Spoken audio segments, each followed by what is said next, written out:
Je peux élargir. Voilà, là c'est mieux pour moi. Voilà, c'est élargi. Okay. Bonjour Gabriel, bonjour tout le monde. Bonjour Jeanne, bonjour tout le monde. Heureux de nous retrouver ensemble.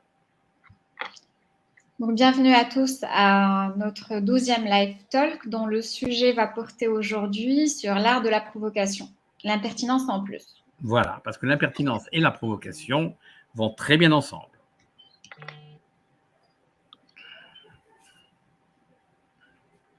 Alors, pourquoi est-ce que nous avons choisi en fait ce thème aujourd'hui? Parce que la communication qui pique la curiosité, telle que ça a été dit par un auteur, est souvent celle qui reste dans l'esprit des gens. Et qui reste et qui marque même un positionnement, souvent, qui devient mémorable. Donc, bienvenue à ce 12e live talk que nous organisons. Le live talk est organisé par l'agence Studio Butterfly, qui est une agence, comme vous le savez, internationale pionnière des stratégies de marque, d'inbound marketing à 360 degrés et de count-based marketing. Nous sommes présents à Casablanca et à Paris et nous nous engageons à stimuler la croissance de nos clients, quel que soit leur secteur d'activité, B2B, B2C ou Instit. Donc, on les accompagne sur les trois axes, les trois spécialités dont j'ai parlé tout à l'heure. Donc, l'émergence de la différenciation via la création de stratégies de marque, l'amélioration de l'expérience client et prospect à travers la création de solutions digitales et physiques innovantes et omnicanales qui vont être associées à des contenus personnalisés, voire hyper personnalisés. Et puis, le développement de la part de marché de nos clients auprès de leurs grands comptes à travers la création et la mise en œuvre de stratégies de count-based marketing. Et sur cette spécialité, nous sommes plutôt sur le B2B, essentiellement. Donc, nous nous engageons. Vas-y, Oui, je disais simplement que notre plus-value, la créativité franco-marocaine nous permet d'avoir une vision internationale des problématiques et de ne pas rester limité soit à l'Europe ou soit à l'Afrique, mais de profiter de notre créativité commune pour avoir effectivement des consultations en Afrique et en Europe. Tout à fait. Et nous nous engageons en fait à aider nos clients à piloter la performance des différentes stratégies que nous mettons en place avec eux, que nous co-créons avec eux. Nous engageons à leur garantir un meilleur retour sur investissement, des budgets marketing et communication qu'ils engagent, à travers la mise en place d'un tableau de bord avec un certain nombre d'indicateurs stratégiques et opérationnels. Donc, le club Inbound Marketing, nous l'avons créé, Gabriel et moi, en début d'année. C'est le club Inbound Marketing ABM. Nous l'avons créé pour s'adresser à nos clients.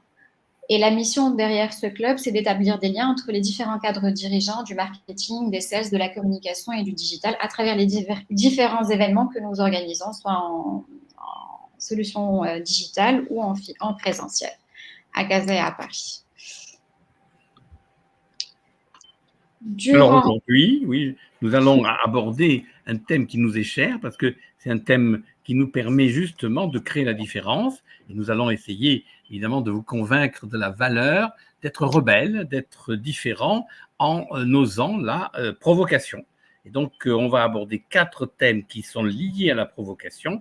Premièrement, c'est évident, c'est la base, le positionnement différenciateur, mais ça s'adresse au persona, c'est-à-dire il faut avoir cette vision de l'obsession client, puis la stratégie de contenu qui va apporter cette mémoire et puis cette différence et cette personnalité à votre communication pour poursuivre par la stratégie digitale qui est vraiment l'outil, je dirais, obligatoire de toute communication et l'innovation parce que l'innovation donne envie encore plus à vos internautes, à vos clients de venir vous consulter. Nous commençons par le positionnement différenciateur qui est pour nous en fait la colonne vertébrale de toute marque, qu'elle soit B2B ou B2C. Alors, évidemment, ce positionnement différenciateur, pour l'histoire, on peut se rappeler que Kotler a imaginé que les positionnements devaient relever de l'analyse des besoins. Eh bien, il a eu tort, parce qu'aujourd'hui, tout le monde répond, enfin tout le monde, un nombre très élevé de concurrents répond aux besoins de telle ou telle cible. Alors, il faut aller plus loin. Et nous avons imaginé que ce sont d'abord les désirs, les valeurs du désir qui priment sur la recherche ou l'expression du besoin pour être différent. Alors, nous vous proposons ces 4 valeurs du désir que vous retrouverez dans nos films, dans nos vidéos, dans nos campagnes de communication.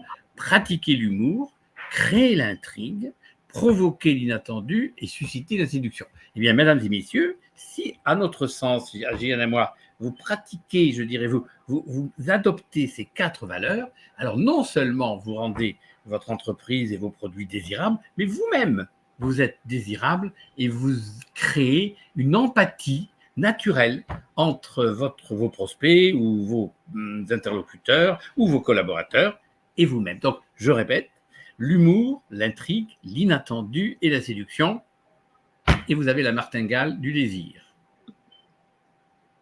Alors, comme je venais de le dire, le désir précède le besoin.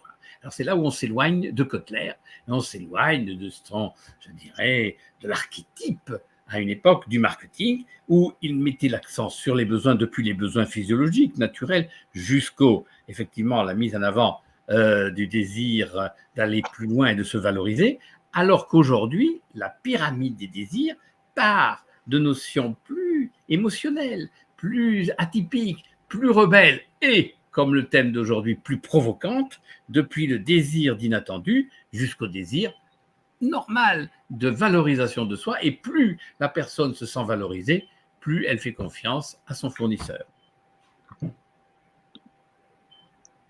Alors encore là, c'est une histoire qui est très très belle d'Henry Ford. Henry Ford avait envie de créer une voiture qui a été jusqu'à aujourd'hui la voiture la plus vendue aux États-Unis, qui s'appelle la T2. Ah, mais on lui disait dans les années 30, mais non, vous savez, les gens, ce qu'ils préfèrent, c'est les carrosses, c'est les calèches, c'est d'avoir un cheval, 2 chevaux, etc. Alors il a dit, si j'avais demandé à mes clients ce qu'ils voulaient, je leur aurais donné un cheval plus rapide. Eh bien non, il n'a pas cédé à cette expression, je dirais, un peu rituelle du besoin. Il a créé la T2. Et aujourd'hui, la T2 est la voiture la plus vendue au monde. A été la voiture la plus vendue au monde.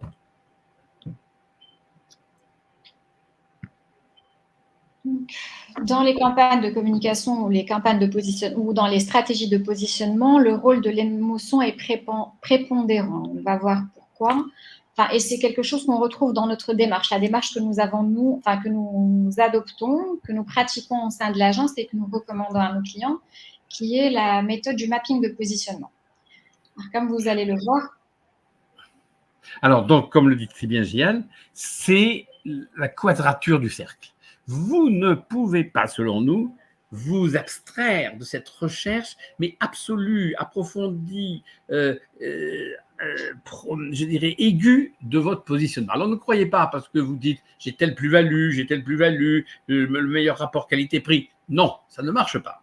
Il faut passer de l'indifférence à la différence. Et cette différence, c'est vraiment la colonne vertébrale de votre identité de marque. Alors, comment ? Alors, avec Gianne, nous avons adopté une démarche chronologique et systématique et, je dirais, universelle. C'est-à-dire qu'on a estimé, après avoir étudié peut-être avec elle, on a étudié peut-être 2000 positionnements. Et on s'est aperçu qu'on peut très bien créer un positionnement selon 4 territoires. Le territoire A, le territoire B, C et D. A, c'est qu'on met l'accent sur, je dirais, des arguments rationnels et la promesse de l'entreprise. C'est vraiment le positionnement rationnel, mais qui a tout à fait sa place, surtout si vous inventez un nouveau produit révolutionnaire. Le territoire B, c'est qu'enfin, ou alors pas enfin, mais heureusement, quand l'on parle au client, on s'adresse à lui et on s'intéresse à son désir. Et tant qu'on met en avant le bénéfice d'utilisation du produit et un argument rationnel. Mais vous savez bien que des gens ne sont pas sensibles à des arguments rationnels. Ils sont sensibles à des arguments émotionnels, à des arguments affectifs.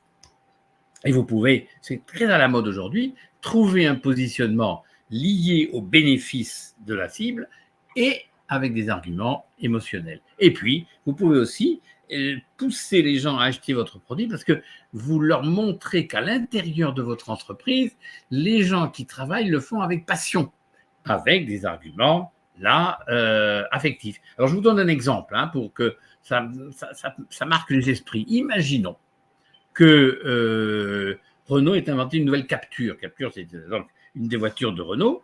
Alors, si, on va dire, exprès pour que on voit bien la différence, que Capture, la nouvelle Capture, dispose de 8 airbags et d'une calandre en or massif. Bon, pourquoi pas. Si je suis dans le territoire A et que je veux mettre en avant un positionnement rationnel, je dis très simplement acheter la nouvelle Capture, car c'est celle qui a je dirais, 8 airbags, ce qui est assez étonnant, et une calandre en or massif. Le fait même d'exprimer la plus-value produit souligne le positionnement. Mais par contre, si je veux m'intéresser aux bénéfices du client, je vais dire quelque chose un peu différent. Je vais dire acheter la nouvelle Capture, car c'est la première voiture qui exprime autant le sens de la sécurité et une apparence contemporaine ou une apparence d'avant-garde. Donc vous voyez que là, on parle du bénéfice d'utilisation de la voiture. Mais vous avez peut-être envie de parler au conducteur, de parler à l'acheteur. À ce moment-là, on est dans l'argumentation affective. Et vous direz, achetez cette nouvelle Capture, car vous pourrez vous prévaloir à ce moment-là d'être un acheteur ou un conducteur tout à fait différent, ayant dans l'esprit l'exigence de la sécurité et la créativité d'un look avant-gardiste.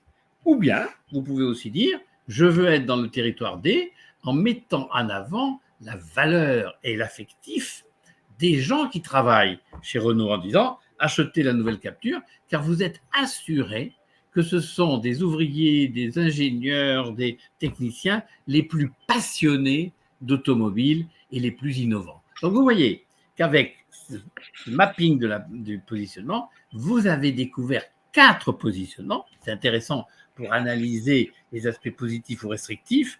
Et en fait, vous allez en choisir un qui correspond à votre désir, à votre affinité, au marché et aux désirs prioritaires des clients. Donc, nous vous conseillons de rechercher un positionnement différenciateur en pratiquant, si vous le voulez bien, avec nous, pourquoi pas, la recherche de ces 4 positionnements.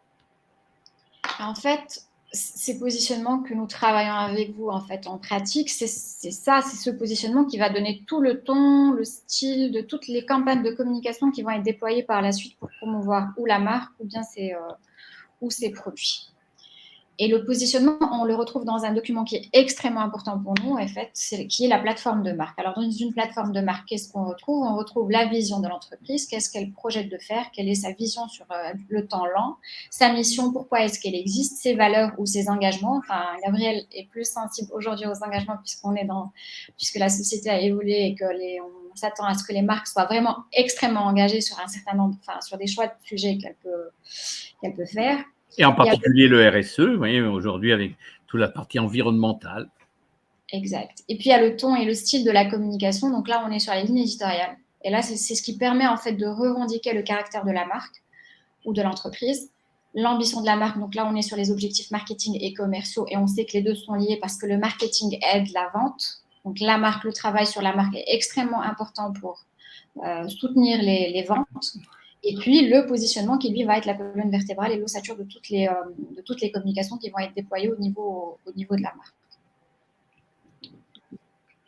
Alors voilà une campagne que nous avons réalisée avec Gian. Et pourquoi on vous la montre? Parce que nous avons voulu vraiment, et nous cherchons en permanence des signatures provocantes, ou du moins rebelles, ou du moins au départ interrogatives, qui intriguent pour pouvoir aller plus loin. Vous voyez, Soyuz est une société qui est dans l'IA, dans l'intelligence artificielle, et qui permet, grâce à un certain nombre de questions posées aux consommateurs du retail, par exemple, des grands magasins, Leroy Merlin ou autres, de connaître le désir profond du client, qui ensuite est accompagné par le vendeur pour effectivement choisir le produit qui lui correspond le mieux. Et vous voyez que la signature qui a été trouvée, The answer is in the question. Alors je trouve que ce paradoxe ou cet oxymore, ça permet de s'interroger et de donner à Soyuz un statut beaucoup plus intéressant. Là, on est sur un positionnement provocateur, c'est ce que tu dis. Gabriel. Alors, il y a d'autres marques aussi que nous avons identifiées et que nous avons souhaité vous présenter, comme la marque Benetton qui est connue par tout le monde, qui est une marque de prêt-à-porter italienne et qui a toujours en fait eu ce positionnement qui est qui aborde des questions sociales et des politiques plutôt sensibles. Et c'est des choses qu'on verra, comme vous le voyez dans les visuels, c'est des choses qu'on retrouve sur toute leur communication. On a toujours des images, des mannequins de toute nationalité, de toute couleur. Il y a également d'autres marques aussi de produits de beauté pour hommes qui cassent les codes du conformisme et qui vont aller dans la provocation. Donc, à travers le positionnement, ils vont adopter des positionnements qui ne sont pas conformistes. Ils vont encourager l'individualité et la confiance en soi plutôt justement que le fait de tenir et de s'accrocher à des codes traditionnels. Et donc là, on le voit sur toutes les communications qui sont déployées par la marque. Par exemple, là, il y a des visuels.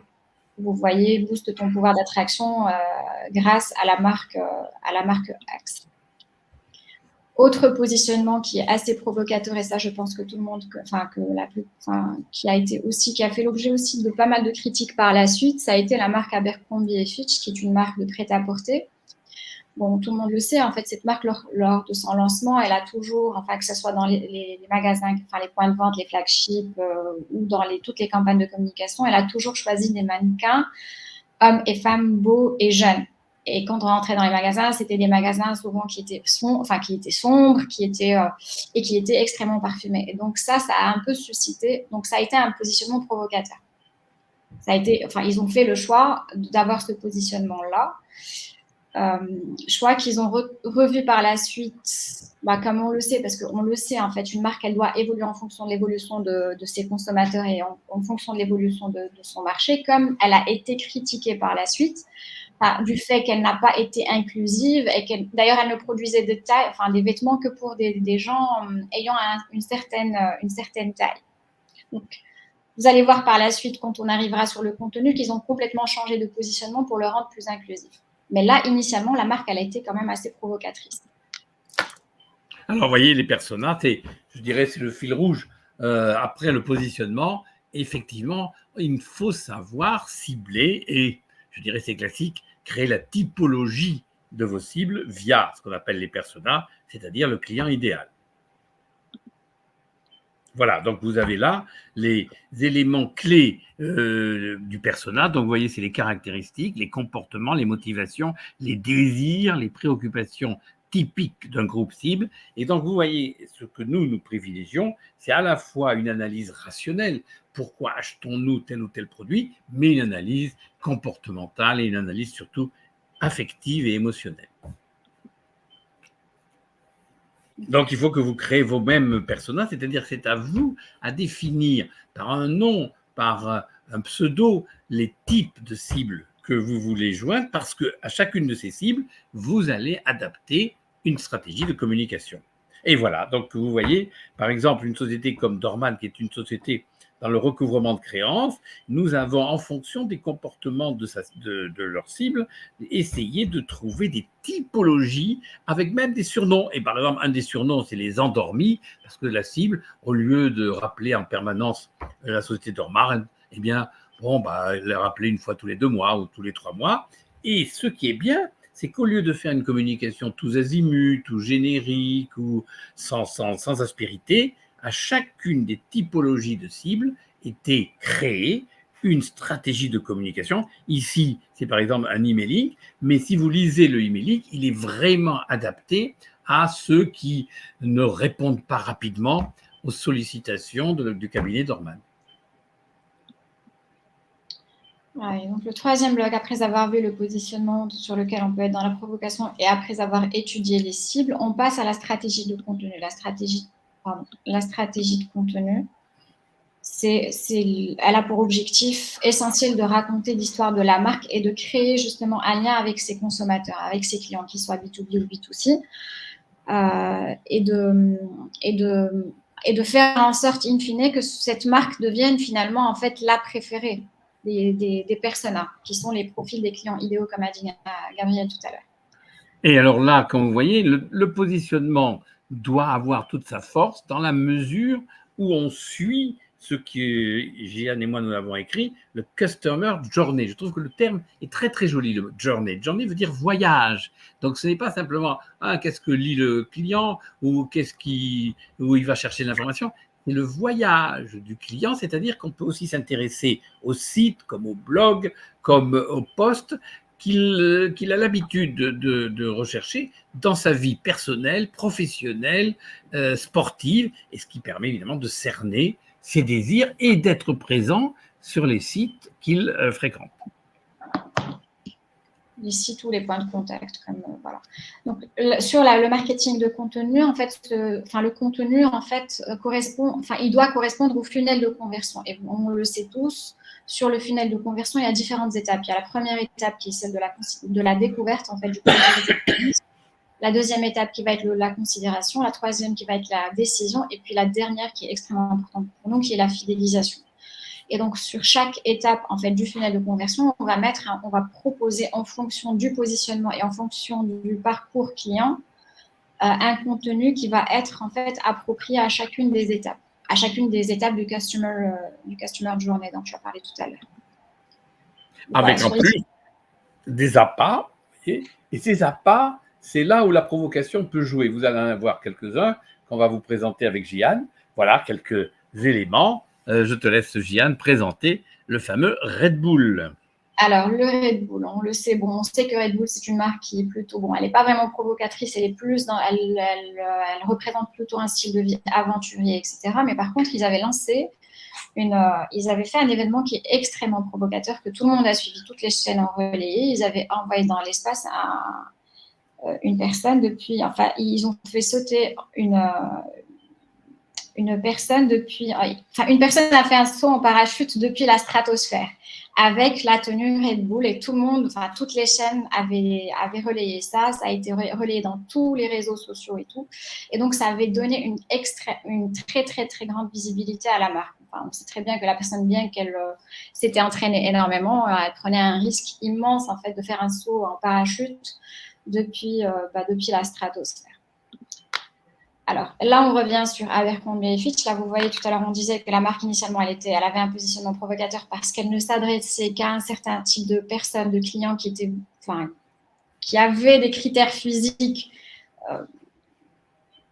qui correspondaient à leur positionnement. Mais bon, après les critiques, etc., aujourd'hui, la marque, elle s'est ouverte à tout le monde. Et vous voyez sur les campagnes, aujourd'hui, quand on regarde leurs campagnes de communication, eh bien, il y a des cordes... ce ne sont plus que des personnes qui vont être fines, mais il y a des mannequins de tout genre. Alors là aussi, vous voyez, ça c'est la provocation, j'allais dire, de McDo, qui, ils en ont le droit d'un point de vue de l'affichage, se sont mis volontairement à côté d'un de leurs concurrents Burger King en disant il est encore temps de changer d'avis. Donc je trouve que là, il y a de l'humour, il y a de la provocation, il y a du décalage, et on ne peut que se souvenir de cette vision antagoniste, mais humoristique, de la campagne de McDo.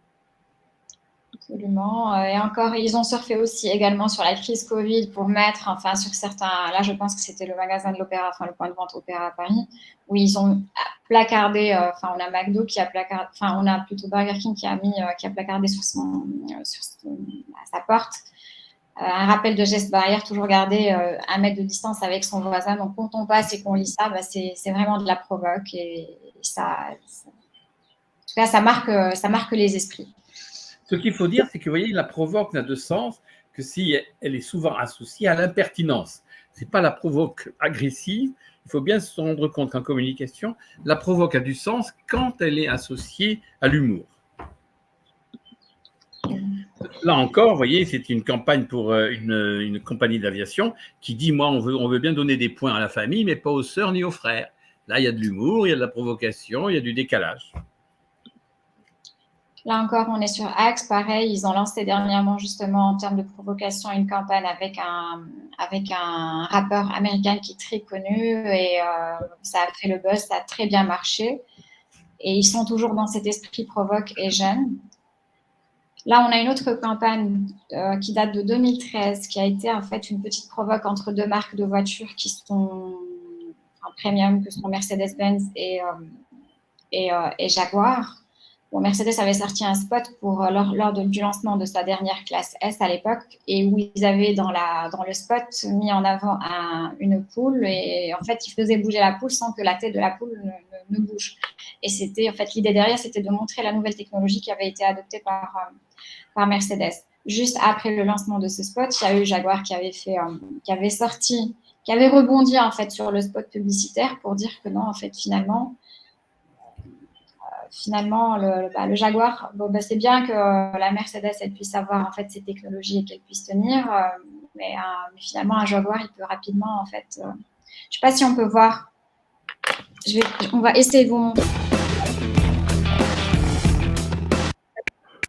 On va vous faire passer le spot publicitaire.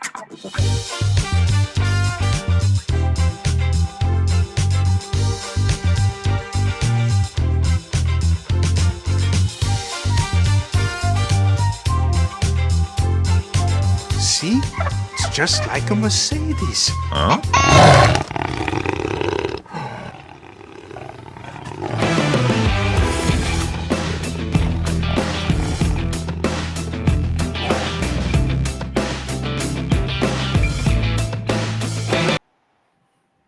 Oh, la pauvre poulette qui a été mangée. Et là, comme tu l'as dit, Gabriel, tout à l'heure, on est dans la provoque, mais en même temps, il y a le côté humoristique, c'est-à-dire qu'on n'est pas dans l'agressivité. Et c'est exactement ça a été un peu exactement l'esprit de cette campagne. Et voilà une autre campagne qui, moi, je trouve magnifique par l'humour, qui dit ce n'est pas que ces portes soient montées à l'envers, c'est qu'on l'a fait exprès. C'est-à-dire que là, la volonté de décalage, d'humour, de distanciation, de rébellion est un choix volontariste de la marque. Et ça fait vraiment une provocation très, très agréable à percevoir. Et là aussi, pour moi, c'est une fantastique campagne de Boursorama qui, alors vous lisez, mais c'est ça qui est fabuleux. Boursorama Banque est la banque la moins chère. Vous avez vu comment c'est écrit, la moins chère. Et alors, on se dit, mais c'est pas possible, vous voyez, on a envie d'en savoir plus. Oh, quelle campagne, le type a fait une faute d'orthographe. C'est voulu en disant, attention, quand vous avez à demander un prêt ou de l'argent, faites très attention à toutes les conditions de ce prêt. Je trouve que c'est une campagne drôle, différente, décalée, anachronique, magnifique dans un domaine financier. Bravo Boursorama. Oui, qui est un domaine très sérieux où on ne peut pas se permettre en fait justement de faire un peu trop de provoque. Tout à fait. Alors là, je montre souvent avec Gilles, on a un client qui est dans le domaine des costumes et voilà, je dirais, des habits, des collections pour des garçons, pour des petites filles qui achètent des costumes pour les anniversaires, voilà, etc. Et là, la provocation vient du fait qu'au lieu d'être rationnel, au lieu de dire ah, quels sont ces beaux costumes, etc., nous avons pris le parti de dire regardez, au café Pouchkine à Moscou, une jeune princesse s'affiche. Vous voyez, elle a un déguisement. Mais on ne dit pas que c'est un déguisement, bien au contraire. Pour valoriser ce costume, on ne parle pas de déguisement. On parle de costume, on parle de collection. Et là, Gian et moi, nous avons écrit cet article au deuxième degré, c'est-à-dire qu'on fait dire à cette petite fille qu'est-ce que je me sens bien à Moscou, qu'est-ce que c'est magnifique le café Pouchkine, mais l'atmosphère moscovite, j'en ai rêvé. Puis à la fin on dit mais non, pas du tout, elle n'est pas à Moscou, elle est à Paris avec ses amis, elle fête son anniversaire et elle a acheté ses costumes à la société Maison du Cerf. Donc le fait d'avoir choisi un style où s'imprime le décalage, l'humour, la provoque et la différenciation avec un style voilà, que je trouve magnifique, qu'on a proposé à notre client, donne un récit et surtout le caractère et la personnalité différente à cette firme. Donc vous voyez, au Café Pouchkine à Moscou, une jeune princesse s'affiche. Non, c'est pas à Moscou, c'est à Paris, mais qu'importe.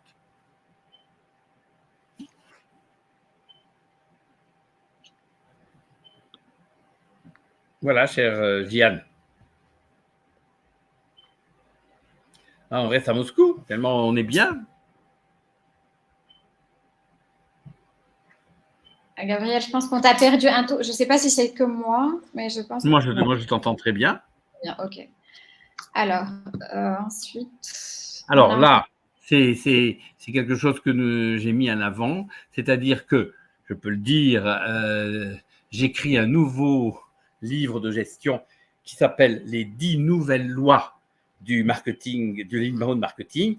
Et alors, comme il y a le mot loi, eh bien, notre équipe créative s'est inspirée des tables de la loi pour imaginer ce visuel. Donc là, cette provocation, c'est simplement le rappel que nous suggérons très bientôt, en 2024, de lire un livre qui va rappeler les 10 lois de l'inbound marketing et qui va mettre l'accent sur les 10 lois qui nous semblent les plus innovantes, dont d'ailleurs, j'en dis un mot, un chapitre particulier sur l'intelligence artificielle. Alors. Là encore, rien ne vaut l'hyper-personnalisation dans le cadre de la provocation.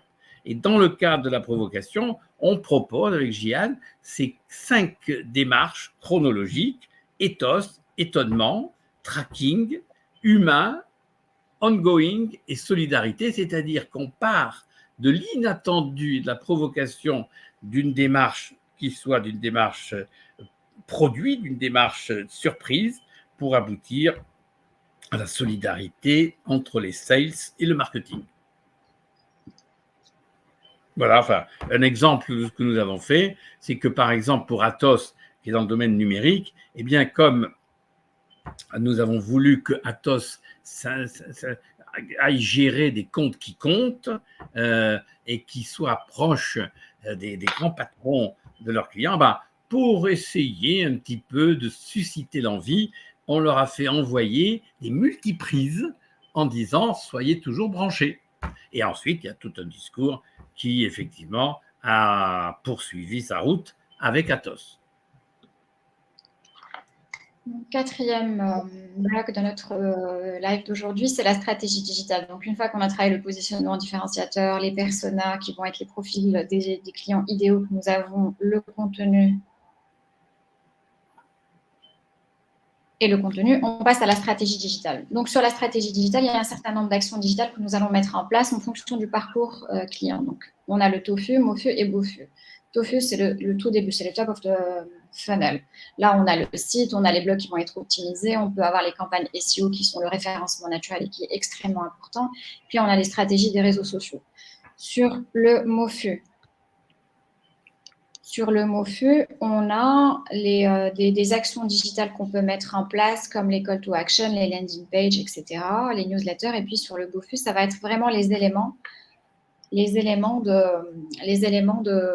fidélisation, donc, comme les programmes de récompense, de fidélité, etc.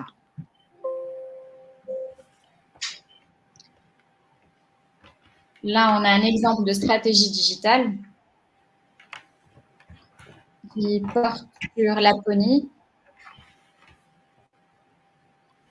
Alors là, effectivement, ce que nous faisons, ce que nous proposons, ce que nous exigeons presque, c'est de changer le style et le discours des pages, des sites de nos clients. C'est-à-dire, vous avez l'habitude de voir des barres de navigation, une arborescence où il y a écrit nos plus-values, nos forces, qui nous sommes, nos points forts. Enfin, c'est toujours un peu le même discours de mettre en avant le moi, c'est-à-dire l'auto-célébration de la société. Non, non et non.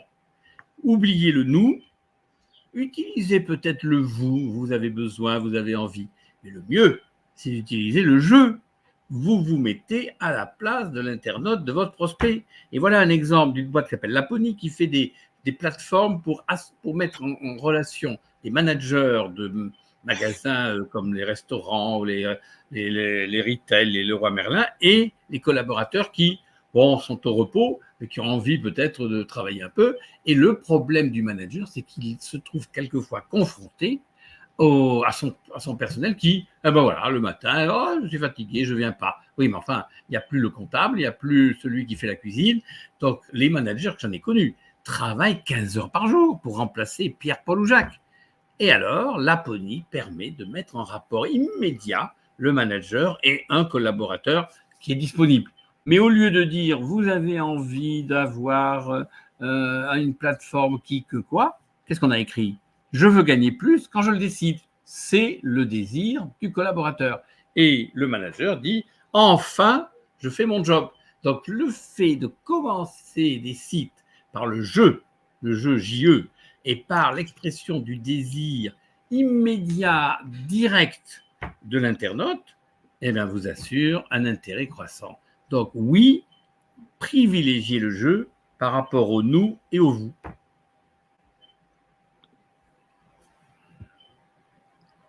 Donc là, il y a une autre, là, on revoit la stratégie digitale de la marque dont on a parlé tout à l'heure pour montrer le côté inclusif.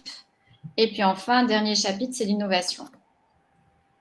Alors là, c'est pour être provoquant, je trouve que c'est un exercice que tout le monde devrait faire. Vous avez une activité centrale. Recherchez ce que fait votre client avant de faire appel à vous, pendant qu'il fait appel à vous, donc ça c'est votre activité, et après qu'il vous avez résolu un de ses problèmes. Ça vous permet d'élargir votre offre. Là, dans la société de recouvrement de créances, par exemple, eh bien, on s'est aperçu que quelqu'un qui recherche à recouvrer voilà, une créance, eh bien, avant, eh bien, il aurait pu, s'il avait eu la possibilité avec cette société de faire une enquête sur la solvabilité de la boîte. Pendant, évidemment, il y a toutes les activités, les procédures pour récupérer l'argent. Et après, il a quand même envie parfois de garder le client qui lui devait de l'argent, de ne pas rompre la relation commerciale. Eh bien, à ce moment-là, c'est à pas, avant, pendant, après. Eh bien, il s'agit de trouver le chemin commercial d'activité avant votre offre centrale, pendant votre offre centrale et après. Eh bien, en ayant cette possibilité APA, je dirais, vous provoquez l'envie, le désir de votre client d'en faire plus avec vous. Alors là, nous vous proposons avec Jeanne, bien sûr, de vous accompagner avec toutes les étapes que nous venons de voir, avec la provocation, l'humour, le désir que nous avons mis en avant, et nous vous proposons d'adopter la stratégie du Sherpa. Et qu'est-ce que c'est que la stratégie du Sherpa? Il suffit de nous appeler et vous verrez comment nous vous accompagnons selon la stratégie du Sherpa, et je crois que vous en serez satisfait.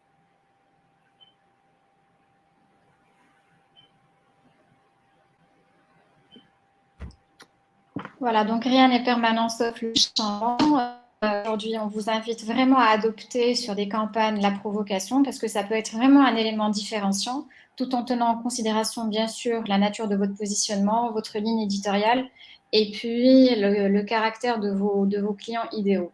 Donc, si ça match, si la provocation peut être un élément qui peut vraiment vous différencier et vous apporter une plus-value lors de campagnes que vous allez lancer, c'est quelque chose que nous vous invitons à faire. Vous pouvez le faire avec nous. Enfin, on peut vous accompagner dans ce sens, que ce soit à Casablanca ou à Paris ou ailleurs, pour justement épicer un petit peu tout le contenu que vous allez mettre en place sur vos campagnes.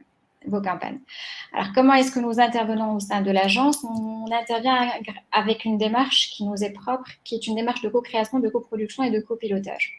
Donc, sur la première phase, on fait un diagnostic en fait, du positionnement de nos clients. On met en place, on co-crée une stratégie de positionnement avec des stratégies d'inbound marketing à 360 degrés ou des stratégies de count-based marketing quand on est sur des clients B2B. Ensuite, dans une deuxième étape, une fois que le volet stratégique est élaboré, on peut passer à la production ou à la coproduction en fonction en fait du besoin du client parce qu'on intervient vraiment avec des solutions qui vont être sur mesure. Et puis, on accompagne en fait la mise en œuvre de ces stratégies-là à travers justement le tableau de bord dont on a parlé tout à l'heure pour pouvoir mesurer la performance et pouvoir faire les recos nécessaires à un temps opportun afin d'optimiser au mieux les campagnes qui vont être déployées et les stratégies qui vont être adoptées. Et comme on le dit, Gabriel et moi, une main toute seule ne peut applaudir. Donc, on vous invite à nous solliciter. on sera vraiment très heureux de discuter avec vous de vos problématiques et pouvoir vous accompagner grâce à notre expertise locale et internationale. Je voudrais applaudir, voilà, pour vous montrer que, avec vous, nous pourrons bien participer à vos succès. Donc, si vous avez des questions, nous serons très heureux d'y répondre.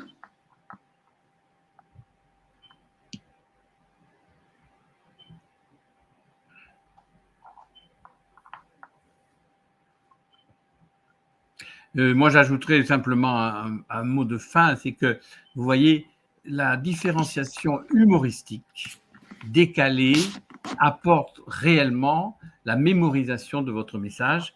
N'hésitez pas à rechercher cette voie et à éviter, comme je le dis de manière un peu humoristique, les slogans ou les discours du type « en automne, les feuilles tombent ». Non, sachez casser les codes.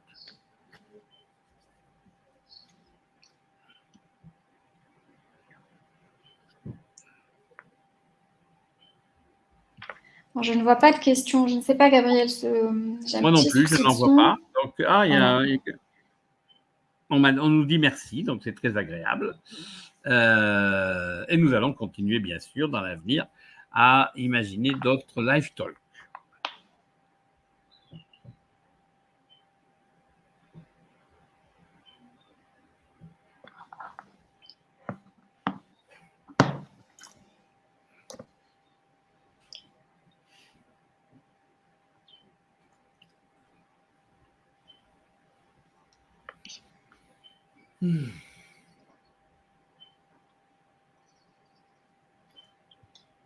Bon, s'il n'y a pas de questions, Zineb, merci beaucoup pour votre participation. Merci.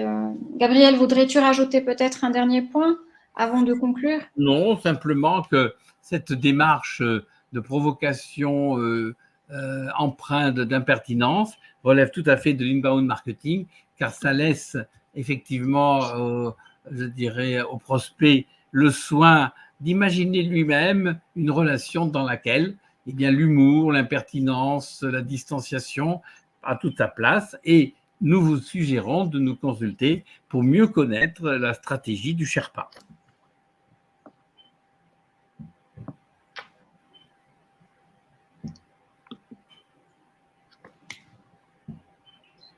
Gabriel, s'il n'y a plus de questions, voilà, on vous remercie de votre participation aujourd'hui. N'hésitez pas à nous contacter, Gabriel et moi, donc que ce soit pour un accompagnement sur des campagnes que vous voulez lancer.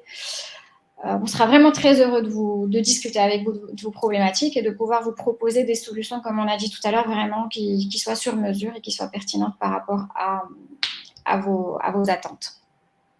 Voilà, merci à tout le monde, merci à tous ceux qui ont participé en France et au Maroc et ailleurs même. Je sais que nous avons des fans à Abidjan, en Côte d'Ivoire.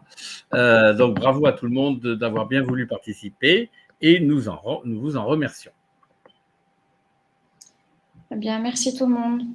Voilà, à bientôt.